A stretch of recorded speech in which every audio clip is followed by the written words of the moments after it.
उत्तर प्रदेश की योगी आदित्यनाथ सरकार ने सोमवार को विधानसभा में मौजूदा कार्यकाल का सबसे अहम और अंतिम पूर्ण बजट पेश किया।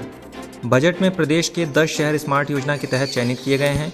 इनमें लखनऊ, कानपुर, प्रयागराज, वाराणसी, आगरा, सहारनपुर, बरेली, झांसी, मुरादाबाद और अलीगढ़ शामिल हैं। इसके लिए 2000 करोड़ रुपए का बजट आवंटित किया गया है। इसके अलावा राज्य में 4 इंटरनेशनल एयरपोर्ट बनाए जाएंगे। ये एयरपोर्ट लखनऊ, वाराणसी, कुशीनगर और गौतम बुद्ध नगर में होंगे। अयोध्या एयरपोर्ट का नाम मर्यादा पुरुषोत्तम के नाम पर रखा जाएगा। कोरोना टीकाकरण के लिए 50 करोड़ रुपए बजट में प्रस्तावित किए गए हैं, जबकि आयुष्मान भारत के लिए 1300 करोड़ रुपए प्रस्तावित किया गया है। अयोध्या के विकास के लिए 140 करोड़ का बजट प्रस्तावित किया गया है। प्रदेश में 7 मेडिकल कॉलेज क्रियाशील किए गए हैं। 9 नए मेडिकल कॉलेज का निर्माण होना है, जिसमें 2021-22 से MBBS पाठ्यक्रम शुरू कराया जाएगा। ग्रामीण इलाकों में 18 घंटे बिजली की आपूर्ति, जिला मुख्यालयों पर 24 घंटे बिजली की व्यवस्था और तहसील मुख्यालयों पर 21 घंटे बिजली मुहैया कराने का लक्ष्य सरकार ने रखा है। अयोध्या में तपस्वी छावनी के महंत परमहंस दास ने राष्ट्रपति रामनाथ कोविंद से अपील की है कि वह शबनम की फांसी की सजा माफ कर दें। महंत परमहंस दास ने कहा कि हिंदू शास्त्रों में महिला का स्थान पुरुष से बहुत ऊपर माना गया है।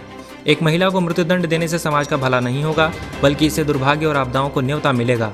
यह सही है कि उसका अपराध माफ किए जाने योग्य नहीं है, लेकिन उसे महिला होने के नाते माफ किया जाना चाहिए। महंत ने आगे कहा कि हिंदू धर्म के गुरु होने के नाते वह राष्ट्रपति से अपील करते हैं कि शबनम की दया याचिका को स्वीकार कर लिया जाए। जेल में अपने अपराध के लिए वह प्रायश्चित कर चुकी है। अगर उसे फांसी दी गई तो यह इतिहास का सबसे दुर्भाग्यपूर्ण अध्याय होगा। बता दें कि यूपी के अमरोहा जिले के बाबनखेड़ी गांव में 14-15 अप्रैल 2008 की रात को प्रेमी के साथ मिलकर शबनम ने अपने परिवार के 7 सदस्यों को मौत के घाट उतार दिया था। यूपी STF ने रविवार को पॉपुलर फ्रंट ऑफ इंडिया और उसके छात्र संगठन कैंपस फ्रंट ऑफ इंडिया के नई दिल्ली स्थित 3 ठिकानों पर छापेमारी की। हाथरस कांड की आड़ में जातीय हिंसा की साजिश के मामले में हुई छापेमारी में कई आपत्तिजनक दस्तावेज, कट्टरपंथी साहित्य, बैंक खातों से जुड़ी जानकारियां, इलेक्ट्रॉनिक डिवाइस और CD बरामद हुई हैं।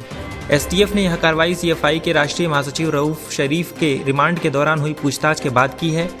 जानकारी के मुताबिक रऊफ की बीते साल दिल्ली में हुए CAA विरोधी प्रदर्शनों में भी अहम भूमिका सामने आई थी।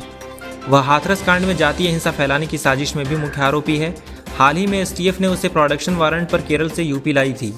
पूछताछ के दौरान उसने STF को CAA विरोधी प्रदर्शनों को लेकर कई अहम जानकारियां दी। PFI के उन सक्रिय सदस्यों के बारे में भी बताया जिनकी दिल्ली दंगों में अहम भूमिका थी। इसके बाद STF ने रऊफ के बताए ठिकानों की तलाशी के लिए अदालत से सर्च वारंट हासिल किया। कृषि कानूनों के साथ अब बढ़ती महंगाई को लेकर भी सरकार का विरोध होने लगा है। मुजफ्फरनगर के रोहाना के रहने वाले किसान राहुल ने पेट्रोल और डीजल के दामों में लगातार हो रही बढ़ोतरी के विरोध में अपनी बाइक को घेर में लगे पेड़ पर लटका दिया। पेड़ पर लटकी बाइक को देखने के लिए लोगों का तांता लग रहा है। किसान राहुल का कहना है कि बाइक को पेड़ पर इसलिए टांगना पड़ा क्योंकि पेट्रोल के लिए पैसे नहीं हैं। उन्होंने कहा कि गन्ने के सही दाम नहीं मिल रहे हैं, गेहूँ, चावल और सब्जी की फसल में लागत तक नहीं मिल रही है। पेट्रोल के दाम लगातार बढ़ रहे हैं। अब तो गाँव के रास्तों में भी टोल टैक्स लगा दिया गया है। उन्होंने कहा कि ऐसे माहौल में उनके सामने इसके अलावा कोई चारा नहीं है। उत्तर प्रदेश के बलिया के मैरिटार गांव के पास सुरहा ताल पर फेसबुक लाइव करने के चक्कर में नाव पलट गई। हादसे में 2 युवक की मौत हो गई। बताया जा रहा है कि नाव में 6 युवक सवार थे।